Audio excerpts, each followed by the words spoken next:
안녕하세요. 이재명과 새로운 나라를 꿈꾸기 위해 44만 구독자 새날에서 파견 나온 지금은 이재명의 마차입니다. 안녕하세요. 예, 그 이재명의 탄탄대로 정말 드럽게 펼쳐지는 대로를 꿈꾸면서 13만 구독자 성수대로에서 온 지금 이재명의 김성수입니다. 반갑습니다. 자, 매주 목요일 7시에 만나는 지금은 이재명. 벌써 오늘이 11번째 만남입니다. 아, 그렇군요. 그중에 10번째 제가 왔군요. 네. 그렇죠. 네. 아, 솔직히 지금 우리가 이렇게 옷을 입은 거에 대해서 아무도 관심을 안 갖고 있어요. 모른다는 거야, 이거를. 이렇게 초록색 옷을 갖다 왜 입었냐? 배경이랑 묻힌다. 뭐 이렇게 생각하시는 분들이 있는데 여기 이제 50이라고 써 있는 거 있잖아요. 50. 50억 게임. 그렇죠. 50억 게임이라고 요즘 참 정말 인구에 회자되고 있는 그런 드라마. 패러디들이 있지 않습니까? 네. 그래서 그 50억 게임을 좀 한번 이렇게 연상해 내기 위해서 준비를 해봤습니다. 입어봤습니다. 예. 네, 게임을 하는 게 아니라 그냥 오징어 2마리가 아니냐는 평 감사드리고요. 네. 김원태 오징어 게임이라고 네. 이렇게 예 맞습니다. 네. 오징어 게임을 패러디한 건데 다들 아시죠? 요즘 오징어 게임 난리예요. 네. 그러면서 이게 전 세계 신자유주의의 어떤 공정을 가장한 그런 무한 경쟁을 날카롭게 아주 비판하고 있다는 얘기가 나오고 있는데 그걸 갑자기 난데없이 문재인 게임이라고 바꾼 그런 사람들도 있더라고요. 참 답답해요. 네. 그러니까 보고도 독해를 잘 못하는 분들이 너무 많아져가지고 답답하다는 생각하면서 저희는 50억 게임으로 또 한 번 패러디를 같이 해봅니다. 네. 자, 우리 찐 구독자분들 정말 많이 오셨어요. 뭐 그런데 출석 체크를 좀 해보겠습니다. 풀꽃님. 이재명 최백은 가슴 뛰는 결합. 이야, 이런 거 너무 좋습니다. 네, 오늘 또 많이 오셨네요. 예, 우리가 옷 입은 거 같고 저 식물들은 뭐 이렇게. 지금 머리만 보인다. 야, 진짜. 네. 예, 너무 반갑습니다. 자, 여러분들이 이렇게 잊지 않고 찾아와 주시고 응원해 주신 덕분에 이재명 후보가 열심히 힘을 내고 있습니다. 그렇습니다. 우리 이재명 후보가 민주당 순회 경선 누적 결과에서 50%를 그러니까 과반을 넘는 그런 기염을 토하고 있지 않습니까? 그리고 네. 오늘 저 전국 지표 조사 있죠. MBS 조사에서 차기 대선 주자 지지도에서 드디어 여러분들이 다들 아시겠지만 박스권을 넘어서 네. 30% 이상을 갖다 당선 29%딱 이러면서 박스권을 뚫었고 그리고 윤석열 총장하고는 12% 차이 오차범위 밖으로 이렇게 밀어냈습니다. 역시 여론은 정말 현명하고 집단지성의 힘은 놀랍습니다. 예. 화천대유 논란에도 오히려 상승세를 보이고 있는 건데 그게 놀랍죠. 네, 이제 열흘 후면 콩닥콩닥했던 경선 레이스도 끝이 납니다. 이게 콩닥콩닥이었나요? 예. 빨리 끝났으면 좋겠죠. 현기증 나거든요. 예. 지금. 남은 기간에도 열심히 응원해 주셔서 본선 직행이라는 유정의 미를 거둘 수 있도록 힘을 주시기를 부탁드립니다. 예, 그래서 유종의 미를 거둘 수 있게 아름다울 미, 예. 네. 아름다운 사람 특집. 특히 이제 잠시 2부에서 여러분들 진짜 황홀해서 눈을 이렇게 정말 개슴풀에 떠야지 될 수 있는 그런 분들이 오시게 됩니다. 자, 아름다운 마음씨의 아름다운 이야기가 끊이지 않는 공식 미담 제조기 그분도 나오시고요. 아름답지 못한 이야기까지 탈탈 털어주신다니까 여러분들 기대해 주시기 바랍니다. 네, 오늘 1부는요. 정치 현안 1도 모르고 이재명 후보의 정책을 전혀 모르는 정알못도 30분 단기 속성 1타 강의로 찐천재로 만들어주는 정치왕 찐천재 시간입니다. 예, 오늘 아름다운 특집이 이제 기본 테마잖아요. 그래서 1부에서도 아름다운 분들로만 모셨습니다. 예, 특히 정알못 대표로 나온 학생 그렇지만 이름부터 아름다운 분 방송인 정민여 씨 나오셨습니다. 아 진짜. 네 여러분 반갑습니다. 어쩌다 제가 여기까지 왔는지 모르겠는데 아마 채팅창에서도 쟤 왜 나왔냐 이러시는 분들이 계신 것 같아요. 저는 오윤의 정민여 TV의 정민여입니다. 정치를 진짜 하나도 모르는데 네. 제가 이 자리에 있어도 되나 모르겠어요. 아니 원래 그런 분만 그 자리에 있는 거예요? 아 그래요? 네. 근데 전 진짜 심각하거든요. 예, 그 자리에 있는 분을 찐천재로 만들어 드립니다. 네. 그러니까 미녀에다가 이제 정치 천재까지 되는 거예요. 야, 이런 방송에서 그냥 막 너무 많이 불러주실 것 그럼 같은데. 어떻게 저도 정치평론가나 시사평론가 이런 쪽으로 좀 예, 밥 거기 좀 경쟁률이 좀 심하니까 예, 거기는 너무 오창석도 심지어 와가지고 굉장히 경쟁률이 심하니까 보니까 2부에 오창석 씨가 또 나오더라고요. 네. 알겠습니다. 자, 우리 제작진의 도전 정신은 정말 아름다운 것 같습니다. 자, 진작 함께 하고 싶었는데 있잖아요. 아주 차디차고 매몰차게 출연을 계속 거절해왔던 분이 있습니다. 사실은 열린 캠프에도 계속 그렇게 와달라고 얘기를 했는데 계속 거절했다는 그런 후문이 있던데, 예, 대한민국 최고의 진보 경제학자, 기본소득 설계자이자 이재명의 견제 멘토, 뉴스공장의 공식 경제 가정교사, 다스베이다 가정패널. 이거 너무 길잖아. 나랑 너무 비교되잖아. 너무 죄송합니다. 김어준의 남자에서 이제 이재명의 남자가 된 최백은 교수님 오셨습니다. 안녕하세요. 예, 안녕하세요. 멋있다. 아, 예. 이제는 열린 캠프의 정책 조정단장이신데 네. 예. 소감이 어떠십니까? 아, 저는 사실 저한테는 잘 좀 몸에 안 맞는 옷을 입었다고 생각을 예. 하는데요. 근데 사실 비하인드 스토리가 굉장히 많습니다. 여기 소개한 내용 이상의. 그러니까 계속 그걸 사실- 거절하셨다는 얘기가 있더라고요. 아예 그건 아니고요. 그건 아니었어요. 예, 저는 사실 좀 비유하자면은 소위 말해서 관군보다는 의병에 좀 이렇게 가까운 사람이에요. 야. 제가 뭐 저기 그렇죠. 이 노아베 할 때도 그러니까는 뭐 그 당시 의병장이라는 별명이 이렇게 붙고 그랬듯이 저는 촛불 시민들하고 함께 하는 게 저는 가장 행복하고 좋아요. 그러니까 어떤 공식적인 기구에 들어가는 것보다는 예. 특히 관 이런 것 들어가는 것보다는 일반 시민들하고 하는 게 저는 편하고요. 그랬지만 당을 창당했다는 거. 그러니까 그것도 촛불 시민 정도. 네. 아, 그래서 촛불 시민들이 하라 그래서 하라 그러면 이렇게 단체를 막 만드시기도 하고 관군이 되셨다가 의병이 되셨다가 왔다 갔다 하시면서. 아, 좋습니다. 이런 게 사실은 융통성이죠. 저희가 이제 여러 번 모시려고 했었는데 네. 항상 이제 제작진의 요청을 칼같이 이렇게 거절을 하셨다 이런 이야기가 있어서 그건 거짓말인데. 아, 그러네요. 제가 뭐 감히 건방진 표현이지만 팩트 체커라는 별명도 하나 이렇게 붙어 있는데요. 네. 팩트하고는 사실 팩트에 맞지 않는 얘기고 한 번 딱 연락 왔었어요. 한 번? 예. 야, 한 번 연락 왔었는데 불렸군요. 연락 왔었는데 그때 아마 다른 제가 기억하기에는 추석 전이었었는데 네. 일정이 뭐 이렇게 좀 이렇게 약간 안 시간이 맞아서. 바뀌고 그러면서 네. 그래서 제가 저보다 더 좋은 분들을 이렇게 추천했었죠. 그렇군요. 예, 당시에 이제 뭐 기본소득이었는데 기본소득 운동하시는 분들이 저보다 훨씬 예. 나은 분들이 많아서 자, 끝나고 이렇게 상담 좀 나눠주시고요. 여기서도 이렇게 말이 서로 안 맞네요. 아니, 정민여 씨는 네. 지금 최백운 교수님을 모른다고 그러셨어요. 부끄럽지만 그렇습니다. 엄청 저는 유명하신- 오윤혜 씨 알아요. 아 그래요? 예. 어머 세상에. 지금 서로 지금 오윤혜 한방씩 씨 아는데 정민여 씨 모른다. 워낙 이제 오윤혜 씨는 유명하기는 하니까. 아니, 그게 아니라 저 네. KBS 홍사원 거기 경제쇼에 아. 주말편 갈 때 저기 저 파트 같이. 여기 거기 나와서 아 같이 예. 방송을 예, 하셨었어요. 예. 저도 가끔 거기 이제 오윤혜 씨 아, 땜빵으로 예. 갈 때가 있거든요. 공식 땜빵러거든요, 예. 오윤혜 예. 씨. 거기서도 이제 오윤혜 씨 역할이 경알못으로 해가지고 네. 이렇게 질문해주는 예. 예, 이런 역할을 하고 그랬었습니다. 제가 근데 초조한 게 오윤혜 씨가 요즘 아무래도 이런 방송을 많이 하시다 보니까 네. 똑똑해졌더라고요. 진짜 많이 바뀌었어요. 그래서 오늘도 막 무슨 제가 오늘 여기 온다고 네. 언니 기본소득이 뭐야? 막 이런 거 질문했더니 막 쫙 얘기를 하더라고요. 야. 깜짝 놀랐어요. 예. 네.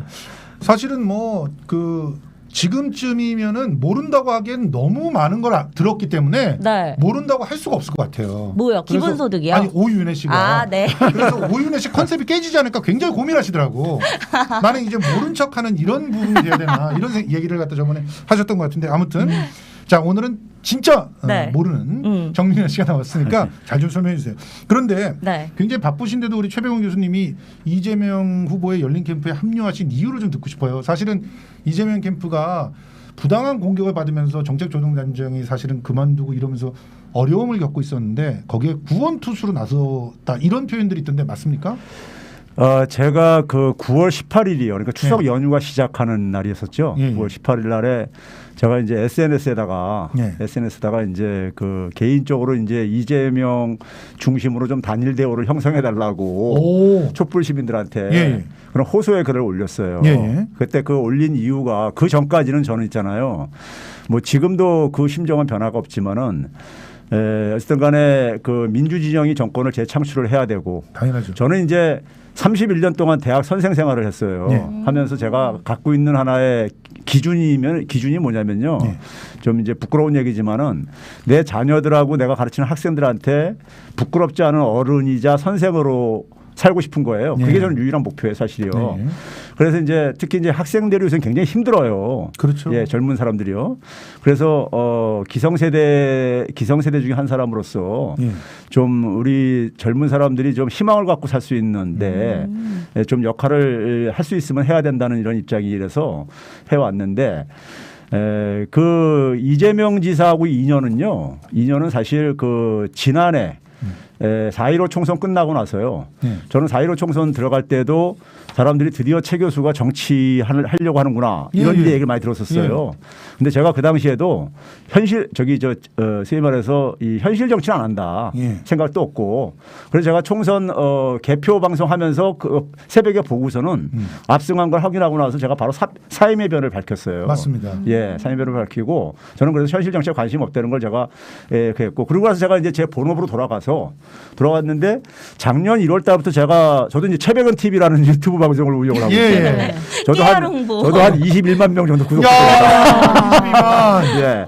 근데 저는 소위 말해서 그 일반 촛불 시민들이요. 국민들이 이제 그러니까 경제에 대한 좀 이제 정보를 좀 이제 그러니까 제공해 주길 바래 가지고 그 요청이 하도 있어 가지고 시작을 한 거예요. 했는데 거기에는 저는 혼자서 해요. 그러요.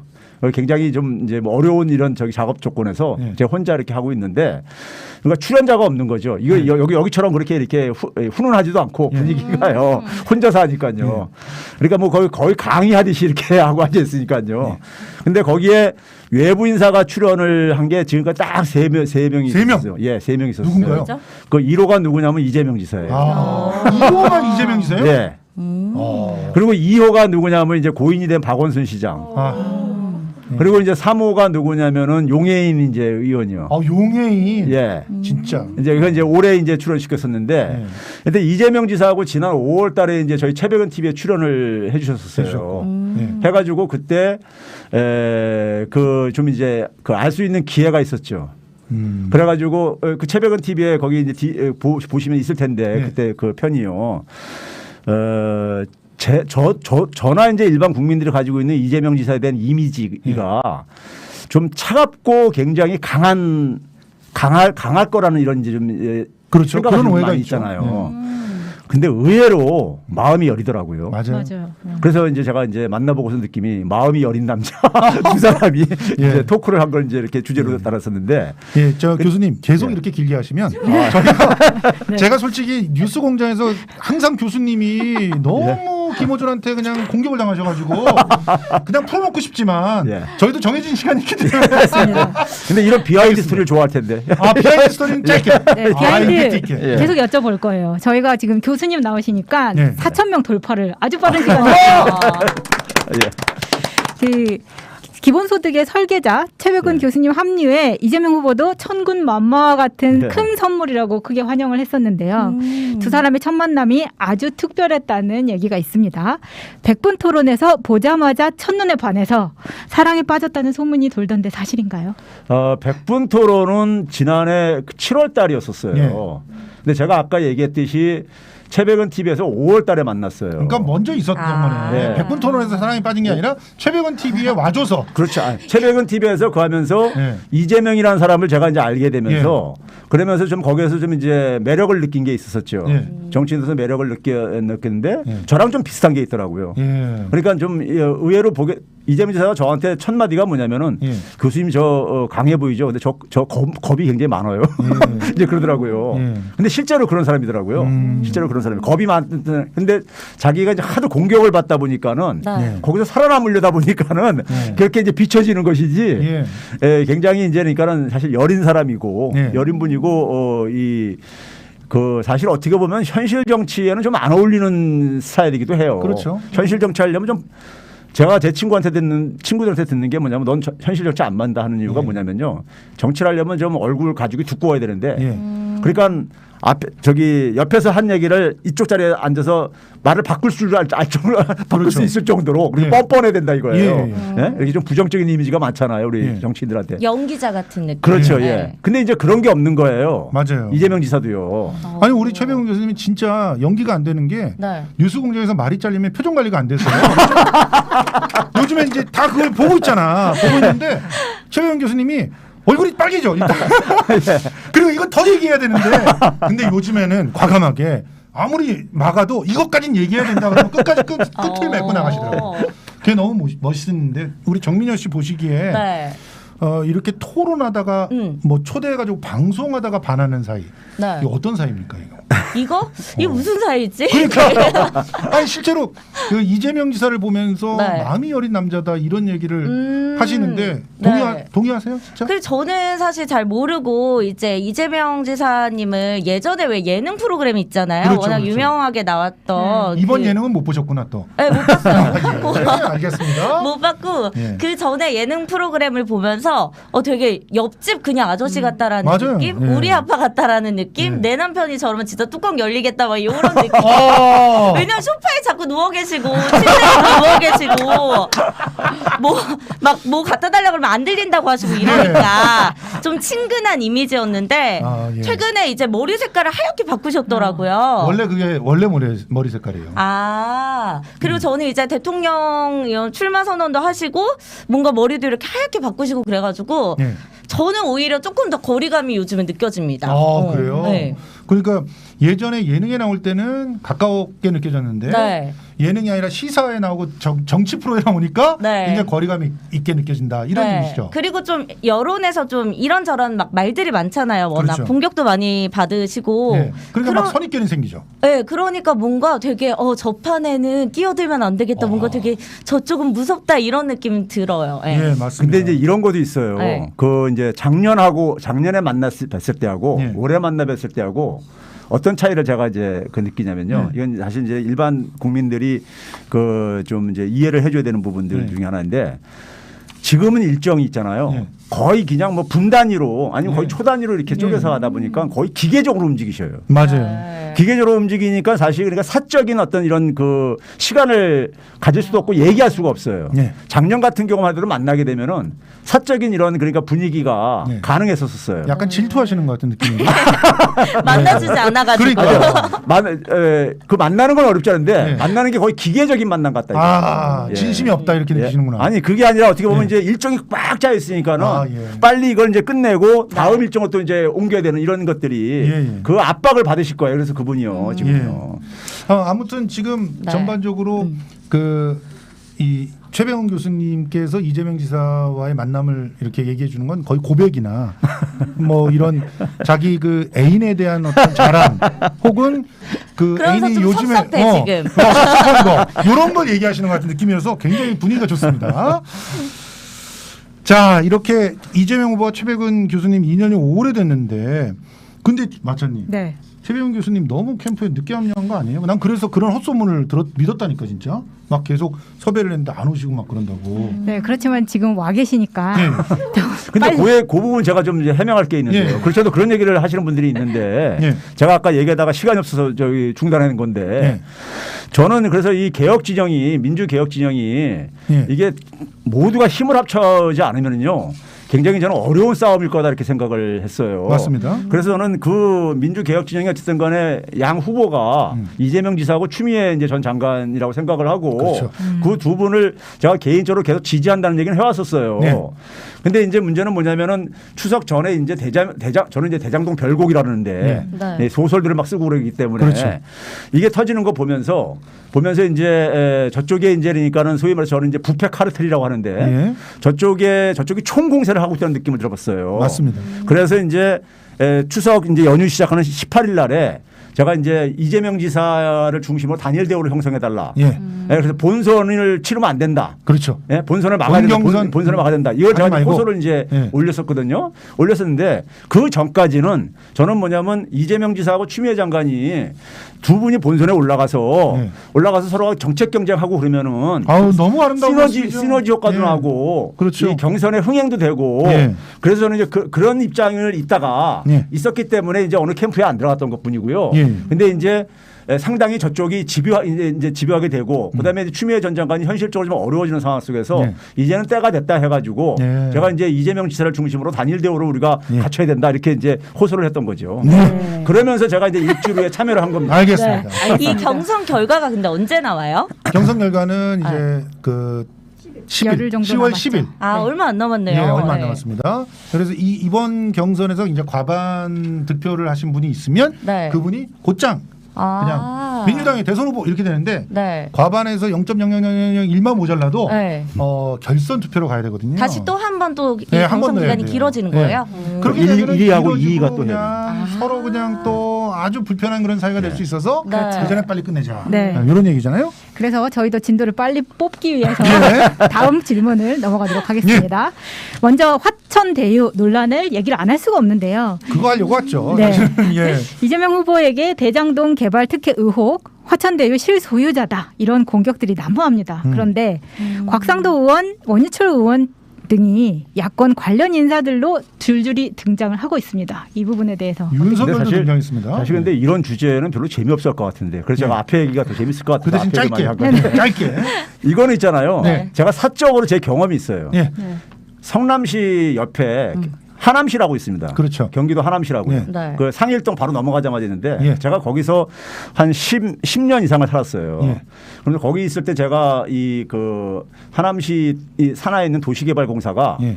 이 도시개발 사업을 하는 거를 옆에서 보셨군요. 예, 봤을 뿐만 아니라 제가 그 당시에 하남민주연대라는 지역 이제 주민운동을 하면서 예. 여기에 이제 굉장히 이제 이게 비리가 있다고 해가지고 네. 제가 한 203억 정도 비리가 좀 보인다 해가지고 오. 그래서 경기도 최초로 주민감사 청구를 해가지고 야. 감사원에서 그걸 감사를 이끌어내가지고 예. 198억까지 인정받았어요. 그렇군요. 그래서 그 경험이 있어서 제가 이걸 너무 잘 알아요. 깨 같은 그리고 자기자랑 하시고. 예. 그 성남시하고 바로 옆에 예. 있는 데고 기간도 거의 비슷한 기간 저거였었어요. 비슷한 기간이라는 게 중요하네. 포인트. 예. 예. 근데 이때는 뭐냐면은 하남시는 어떻게 했냐면은 도시개발공사가 자기가 주도하겠다고 소위 공연이죠. 해놓고. 근데 그렇게 해놓고 나서 뭐냐면 민간업자를 끌어들여요. 예. 민간업자한테 끌어들여가지고 민간업자한테 엄청난 특혜를 줘요. 예? 엄청난 특혜를 줘가지고 근데 그 돈의 상당 부분이 이제 정치인한테 흘러갔을 이제니까 이런 합리적인 의심이 있는 거죠. 자기네들이 그렇게 해먹었으니까 그렇죠. 예. 성남도 똑같을 것이다 이러고 막 지르는군요. 근데 지금. 이제 성남시 같은 경우는 성남시 같은 경우는 이제 그러니까 그 이제 이게 상당히 저는 처음에 터졌을 때 예. 이거는 까면 깔수록 예. 이재명 지사가 빛을 보는 거다. 당연하죠. 제가 왜 그러냐면 이거를 하남시에서만 2건을 제가 경험을 했어요. 도시개발 사업을요. 그 하나는 또 이제 민간이 주도한 걸 제가 또 경험을 예. 했었어요. 거기는 완전 목마전이죠. 그래서 제가 이제 이거를 너무 잘 알기 때문에 도시개발 사업에 대해서 너무 잘 알기 때문에 경험을 갖고 있기 때문에 딱 보니까 들여다 보니까는 이건 굉장히 최선을 다한 거예요. 그렇죠. 당시에 일단은 뭐냐면 순수하게 공영 개발이 불가능했던 거. 당연하죠. 이거를 전제로 해야 돼요. 예. 왜 그러냐면은 성남시가 1년에 그 당시에 예산이 한 1조 6천억 원 됩니다. 맞아요. 1년 예산이요. 근데 지방채 발행할 수 있는 게 한 10%뿐이 안 돼요. 그렇죠. 그리고 그 이상이 됐을 때는 행자부 장관한테 이제 허락을 그러니까 받아야죠. 허락을 받아야 돼요. 근데 그 당시가 이명박 정권이라서 그렇죠. 안 해주는 거예요. 예, 안 불가능했었고. 그다음에 박근혜 정권에서는 더더욱 안 해주는 거예요. 그래서 기초 지자체에서는 이런 순수 공영 개발이 불가능한 거예요. 지금 현재도 불가능해요. 지금도요. 예. 지금도 불가능합니다. 왜냐하면 그런 규모가 돈 작은 규모를 동원할 수가 없어요. 그렇죠. 그게 힘들고. 그럼 그래서 부족한 돈을 어떻게 해요? 그러니까 지금 그 당시에는 그러니까 이게 이제 민간한테 그러니까 이것을 이 사업을 네. 넘겨줄 수밖에 없어요. 아, 그러니까 우리가 아는 그 대기업들이요? 대기업이 아니라 이제 이 컨소시엄. 사업을 이제 하겠다고 하는 사람들을 네, 신청을 네, 받아가지고 네. 하는데 그러면 그 사업자들이 되게 뭐냐면 은행을 끌어들여가지고 그렇죠. 은행들한테 이제 자금을 조달받아가지고 되게 이제 하고 있죠. 네. 그래서 그렇죠. 이제 컨소시엄을 구성하는 거죠. 일종의 네. 그러니까요. 근데 이걸 이제 지자체가 하게 되면은 지자체는 자기가 자금을 다 조달을 해야 되는데 그게 네. 불가능하다 이거예요. 그렇죠. 현실적으로 네. 지금도 불가능해요. 그거는요. 그러면 이제 그런 상황 속에서 당시에 어찌됐든 간에 민간업자들이 어쨌든 간에 그거 하면 계획서를 냅니다. 네. 사업 계획서를요. 그리고 그렇죠. 어느 정도 수익이 예상된다는 것도 구하고. 그렇죠. 그럼 그 상황 속에서 이 공공기관은 뭐냐면 최대한 음. 공익을 그러니까는 얼마나 해소해야 그 속에서 되고. 해소하느냐 이게 이제 그건데 네. 당시에 그러니까는 이 사업 내용 속에서는 최대한 그걸 뽑아낸 거예요. 그럼요. 뽑아낸 거니 근데 그걸 안 했으면 그냥 민간업자한테 다 넘어가는 거예요. 그냥. 그렇죠. 그게 일존 없는 이게 기술이죠. 핵심인 거예요. 맞습니다. 그럼 이 화천대유라는 회사가 그 민간 그 회사라는 거예요? 그렇죠. 민간 이제 사업 이제 시행자들이죠. 아. 이걸 이제 그러니까 이 사업을 추진하겠다고 이제 만든 하나의 네. 일종의 이제 페이퍼 컴퍼니 같은 경우인데 근데 저는 잘 모르는데 일단 그냥 얼핏 제가 뉴스로 듣기로는 어쨌든 여기에 다녔던 어떤 모 정치인의 아들이 네. 갑자기 퇴직금으로 50억. 어마어마한 돈을 받았잖아요. 아니 근데 정민현님 이게 말이 안 되니까. 민현님 네. 퇴직금 받아보신 적 있어요? 저는 일단 정규직이었던 적이 한 번도 없고 그렇죠. 프리랜서였고 네. 저는 뭐 퇴직금 진짜 한 100만 원만 받아도 너무 감지덕자일 것 같은데 그렇죠. 맞습니다. 일반인들은 다 이 그렇죠. 50억이라는 돈이 진짜 아니 솔직히 너무 말해서 어이가 없어요. 네. 솔직히 말해서 김연경 선수도 네. 배구 선수로서는 탑이에요. 연봉이 17억이야. 그런데 퇴직금을 50억을 못 받아봤어요. 그런데 도대체 이 사람은 초봉이 230만 원이었는데 어떻게 50억을 받습니까? 어떤 누리꾼이 계산을 했어요. 우리나라의 퇴직금 지급 그 방식으로 계산을 했더니 네. 2,300년이 걸린다. 2,300원. 50억을 받으려면. 근데 이 회사가 어쨌든 뭐 성장을 엄청나게 많이 해서 그 정도 금액을 받은 거다 뭐 제가 거기까지는 이제 변명을 들었거든요. 예. 네, 이거 어떻게 되는 거예요? 성장을 엄청나게 했다보다 네. 이제 땅값이 뒤에 2019년부터 땅값이 올라가면서 그러면서 배당금이 늘어나는 거죠. 그렇죠.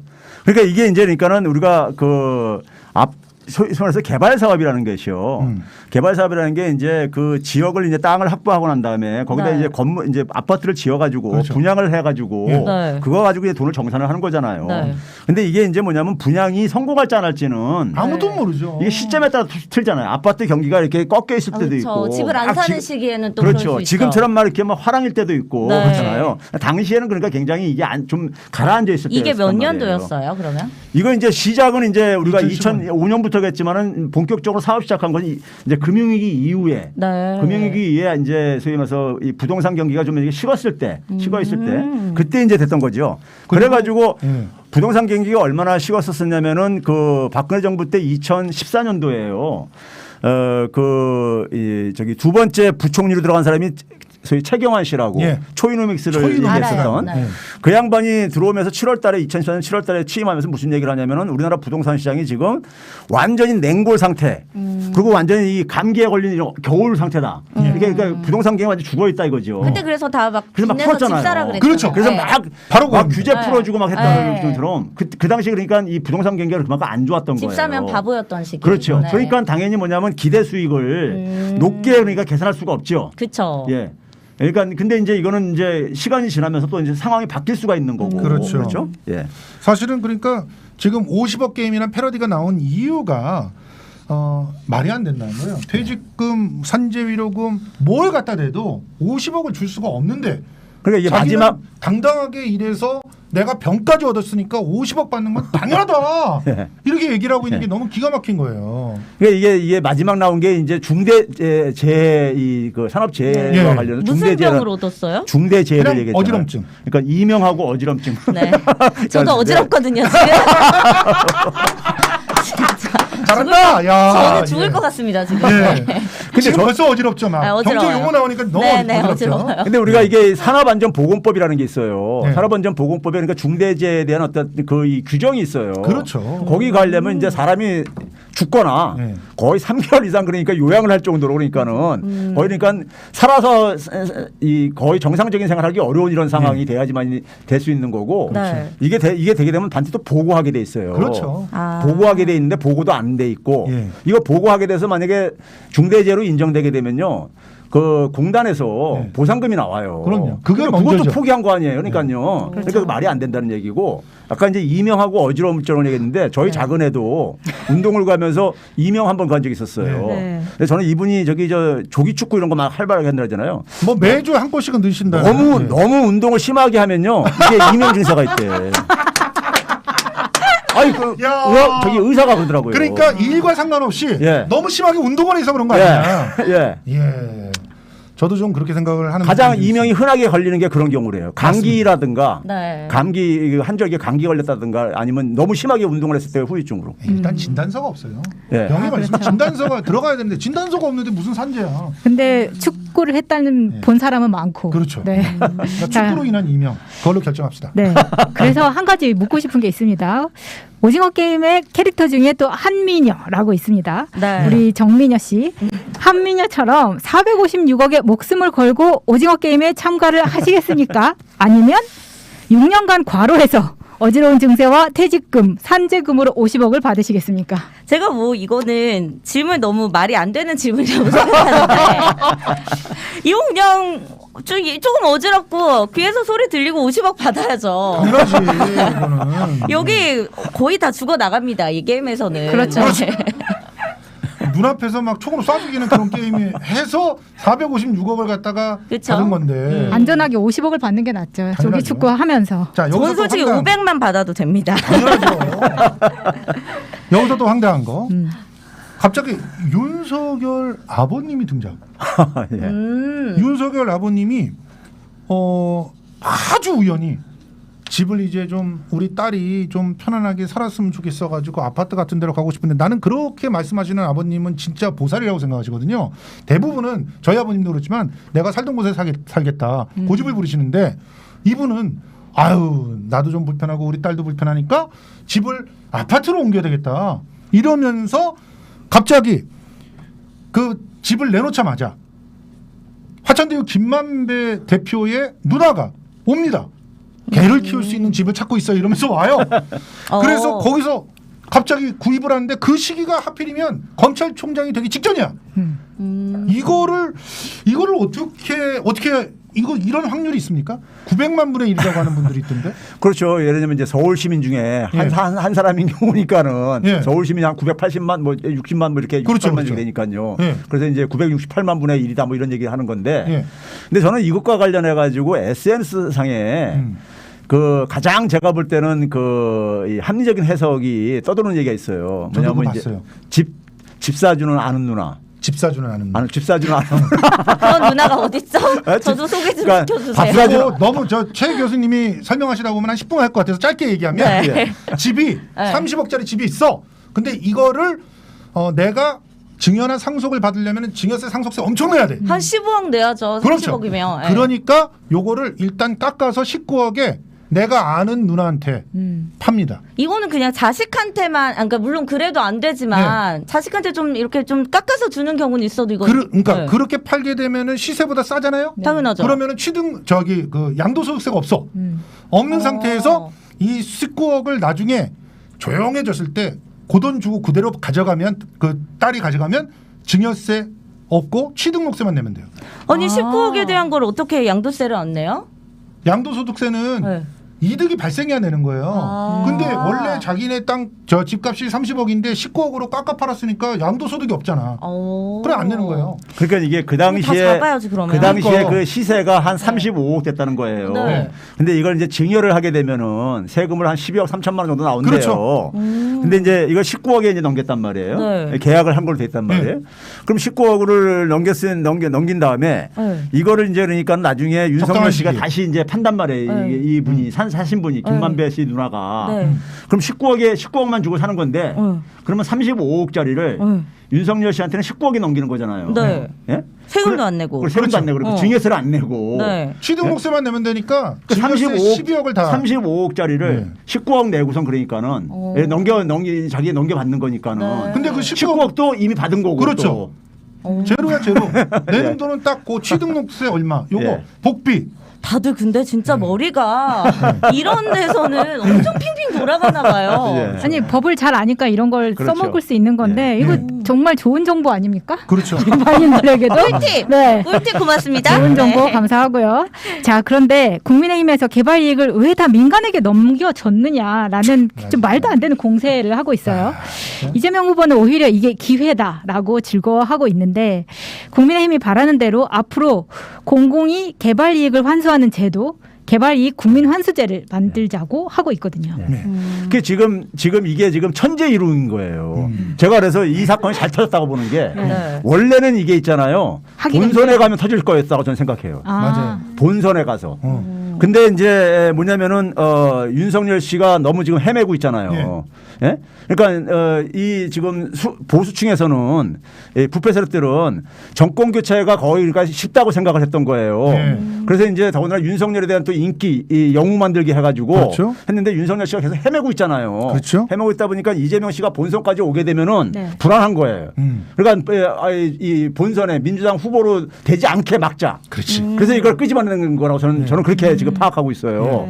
그럼 이걸 하는 상황 속에서 사실 그쪽의 조사에 의하면은 자신들의 그러니까 편들이 많이 개입됐던 걸 알아요.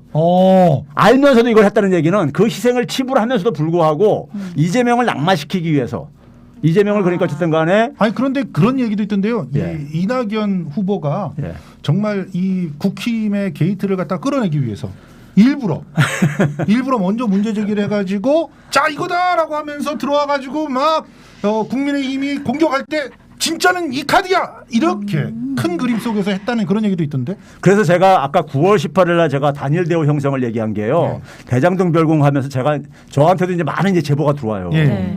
이제 뭐 언론계에 있는 기자들도 이제 제자들도 있고 막 이렇게 그래가지고요. 예. 근데 이제 분위기가 심상치 않더라고요. 그렇죠. 그래가지고 대장동 별곡으로 해가지고 이낙연 후보 쪽에서도 호남 이제 추석 때가 호남선 저거 있었잖아요. 예. 공선이 있었잖아요. 예. 추석 지나고 나서 그래서 그거를 그러니까 대장동 별곡을 이용을 해가지고 어쨌든 간에 이재명 지사를 좀 이제 이 결선 투표로 가게. 아니에요. 예? 그냥 오히려 도와주려고 그러신 거라니까. 그래가지고 국민의힘 쪽을 그렇게 이게 덫을 갖다 딱 놓은 게 아닐까. 이건 MC 개인의 의견입니다.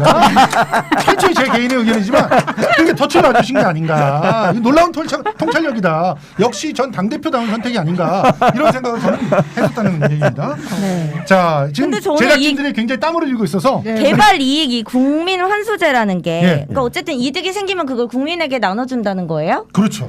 그러면 모든 국민에게 다요? 아니면 여기 개발된 지역에 뭐 아파트를 갖고 있는 사람한테 받는 거예요? 일단 공공이 받으니까 모든 국민에게 이걸 지금 아닙니까? 가하자는 건 지금 뭐냐면 전 국민한테 가하자는 거죠. 그렇죠. 전 국민한테. 왜 그러냐면은 우리가 그래서 강남이 개발됐을 때 네. 강남의 이득을 강남 주민들만 향유하는 것은 네. 강남 주민들은 상당히 그 개발을 통해서 이득을 보는 게 있잖아요. 그렇죠. 근데 거기서 나온 이득까지 또 준다는 주니까. 거는 그건 너무 이제 그러니까는 과도하게 이익이 편중되는 거고 네. 이게 이제 개발 이익을 이제 수취하는 방식이 어떤 거냐면요. 이런 겁니다.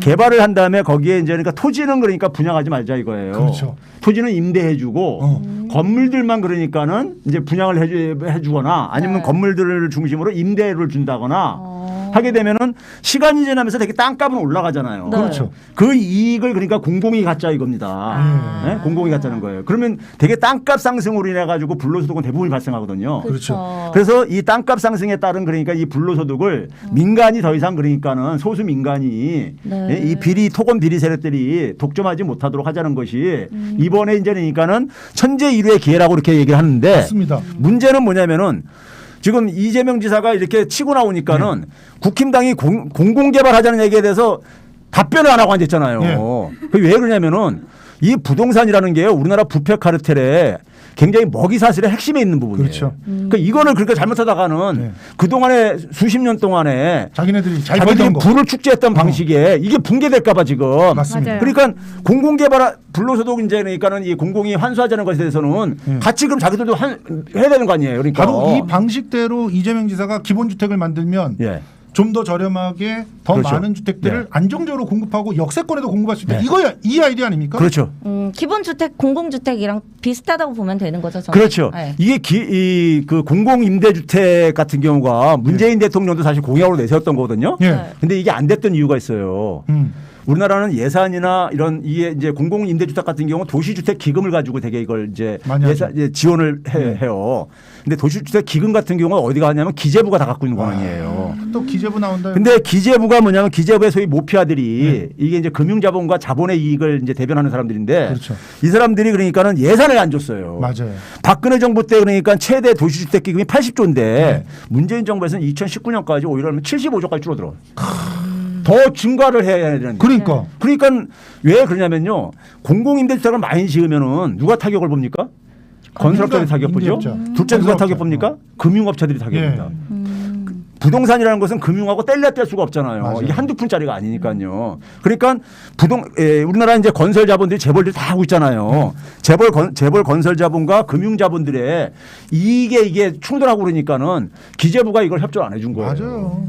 전세값이 계속 오르고 월세도 계속 올라야 그렇죠. 은행이 돈을 벌어. 장기 공공 임대를 해줘야지 집을 살 수 없는 사람들한테 그다음에 집값을 안정시켜야지만이 무리하게 집도 이제 이런 거 사지 않고 그렇죠. 그렇게 되는 건데 이 문제를 그러니까는 소위 말해서 우리 사회의 이 부패 카르텔이 굉장히 이게 견고해요. 이들이 그러니까 이것을 저지를 했던 거예요. 저지를 했는데 이번에 이제 그러니까는 이 대장동 이게 개발이 터지면서 그러니까는 아까 제가 천재이루라고 한 게 이제는 뭐냐면 공영 개발이 분위기가 이제 여론이 이제 어느 정도 뒷받침됐다는 거죠. 그렇죠. 예.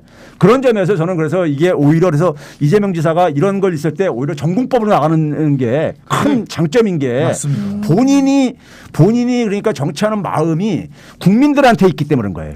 국민들 이익을 기준으로 하기 때문에 그런 얘기가 나오는 거예요. 그렇습니다. 이게 만약에 사적인 이익이라든가 정치인들은 대개 보게 되면 그 이익 단체들하고 많이 이게 유착돼 있어요. 그래서 자기도 모르게 그들의 이익을 대변을 해요.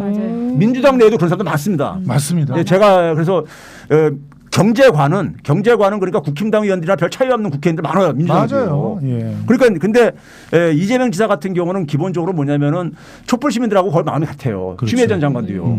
그러다 보니까는 그런 식의 사고가 나오는 것이고 근데 이제 그게 정치인들은 그런 사고가 안 나와요. 그렇죠. 그러다 보니까 이제 이재명 지사가 이게 호응을 받고 있는 것이고요. 근데 교수님 지금 이러다가는 저 네. 밖에서 기다리고 계시는 분들이 그냥 돌아가셔야 되기 때문에 네. 짧게 진짜. 예. 네. 짧게. 튕기셨던 분 치고는 엄청 열변을 토하시네요. 지금 뉴스 공장의 그 어떤 한이 여기서 폭발하고 있는 거예요. 네, 지금 최백은 TV인 줄 알았어요. 저는. 네. 자, 그래서 지금 교수님 얘기를 듣다 보니까 6,100명이 돌파하게 됐는데요.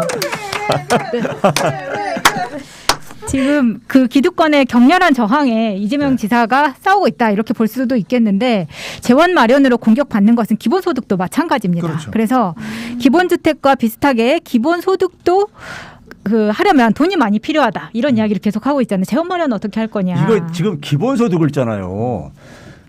이 비판하는 사람들이 기본소득이 뭔지 모르고 비판하는 거예요. 맞아요. 갑자기 이게 뜨니까는 그거를 그러니까 이제 소위 비판하기 위해서 대충 알고 생각하는데 기본소득은 재원 걱정할 필요가 없는 거예요. 왜요? 뭐냐면은 네. 이런 거예요.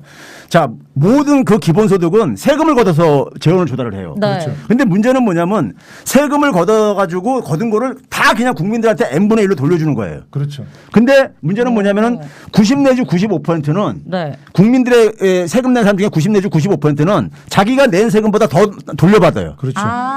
그렇기 때문에 그분들이 그 세금을 징세를 하더라도 거부를 안 해요. 내가 손해보는 게 없는데 내가 100만 원 세금 냈으면 내가 200만 원을 돌려받아. 그럼 그 세금 안 내겠어요? 당연히 되죠. 당연히 낼게 아니겠어요. 그 무조건 회비 기본소득이 그래서 네. 혁명적인 이게 재정 민주주의, 조세 민주주의예요. 그렇게 이율이 좋은 상품이 있다면 저도 가입하도록 그렇죠. 하겠습니다. 그래서 이거는 네. 이거를 한번 경험하게 되면요. 네. 작년에 전국민 재난지원금 같은 게 바로 이제 그런 간접적인 경험을 한 거예요. 솔직히 좋았어요. 예, 그렇죠. 네. 대부분 국민들이 좋아했잖아요. 그래서 이게 기본소득을 한번 이게 이제 경험하게 되면 우리 국민들이 여기서 못 빠져나갑니다. 못 빠져나오는데 기본소득은 사실 우리가 그동안에 복지를 확장시키자는 것에 대해서 많은 사람이 동의했잖아요. 그렇죠. 근데 이게 증세 저항에 이게 직면해가지고 왜냐하면 추진을 못했던 거예요. 복지는 확대하면은 복지 혜택을 못 받는 사람들의 불만이 쌓이니까. 예. 그래서 그 사람들이 세금 내는 걸 꺼려하는데 네. 지금처럼 기본소득으로 많은 것들을 갖다 해결을 하게 되면 그런 저항감이 없어진다 이런 얘기시잖아요. 그렇죠. 예, 지금 너무 시간이 없어가지고 일단은 근데 정민현 씨는 네. 이 기본소득 정책 들어보니까 어떠세요? 일단 받으면 좋죠. 저는 당연하죠. 이제 아이 키우는데 매달 한 10만 원, 10만 원씩 해가지고 육아수당이랑 뭐 이렇게 해가지고 한 20만 원 정도가 들어오는데 그거 재밌잖아요. 이게 통장이 이렇게 바닥이 났다가 20만 원이라도 들어오면 그렇죠. 되게 엄청 단비 같은 존재거든요. 그렇죠. 근데 이거를 100만 원씩 준다고 하면은 예. 저는 뭐 이렇게 큰 도움 말씀드릴게요. 네. 빨리 네. 주세요. 네. 예, 알겠습니다. 사실은 뭐 기재부가 이번에 그렇게 그 전국민 재난지원을 막으려고 했던 것도 이거에 국민이 맞들이면 안 된다. 그렇죠. 아, 그겁니다. 이게 제일 왜요? 컸다고 저는 생각을 합니다. 왜 맞들이면 그러냐면요. 받을 거예요. 기존에는 세금을 거둔 걸 가지고 기재부 관료들이 자기들이 배분을 하고 알겠습니다. 있어요. 네. 자, 네. 그 교수님 내일 전국 순회 경선 지역이 바로 제주도 아닙니까? 네. 이재명 후보에게 사실은 이 제주도는 그 관광객이 이재명 후보가 예. 제주도에는 관광객들이 많이 오니까 예. 관광객으로부터 환경 보존 기금을 받아가지고 이걸로 기본소득 지원하겠다. 이런 제도 어떻게 생각하세요? 짧게. 이거는 있잖아요. 네. 우리가 지금 뭐 기후변화 문제에 대해서 모든 사람들이 동의하잖아요. 예. 제주도가 지금 우리가 굉장히 몸살 앓고 있는 걸 다 알잖아요. 네. 제주도 한두 번씩 다 갔다 와서 다 아시잖아요. 음. 그렇죠? 그런 점에서 국민들이 그러니까 우리가 제주도에 그러니까 자연환경을 보존해야 되겠다는 것에 대해서도 반대할 사람 없어요. 그렇죠. 그렇죠? 거기에 그러니까 우리가 이것을 사용을 하자 하는 것에 대해서 솔직히 말해서 절에 올라갈 때도 그 돈 내고 가지 않습니까? 그러니까요. 그런데 제주도 구경하고 환경 지키자고 10,000원 내라 안 낼 사람이 없거든요. 그렇죠. 예. 아 제주도에서도 좋은 그런 결과가 있지 않을까 생각이 되고 네. 우리 민현 씨 네. 정신없이 시간이 지나갔는데 너무 아쉬워요. 전 진짜 아직도 궁금한 게 많거든요. 맞아요. 한 번 더 나오셔서 네. 예. 오윤혜 씨가 이재명 이분 교수님만으로 말고요. 아니면 저를 철백은 TV에 한번 부르시던가. 좋은 네, 벌써 생각이 섭외가 됐군요. 네. 네. 자, 그러면은 빨리 저희가 정리하기 위해서 마지막으로 지금은 이재명이 출연한 두 분 소감 짧게 듣고 마치도록 하겠습니다. 5글자로 해볼까요? 네. 소감. 저부터요? 예. 아, 훈훈합니다. 야 감사합니다. 정민현 씨. 기본소득 줘. 야 최고 최고 최고. 네.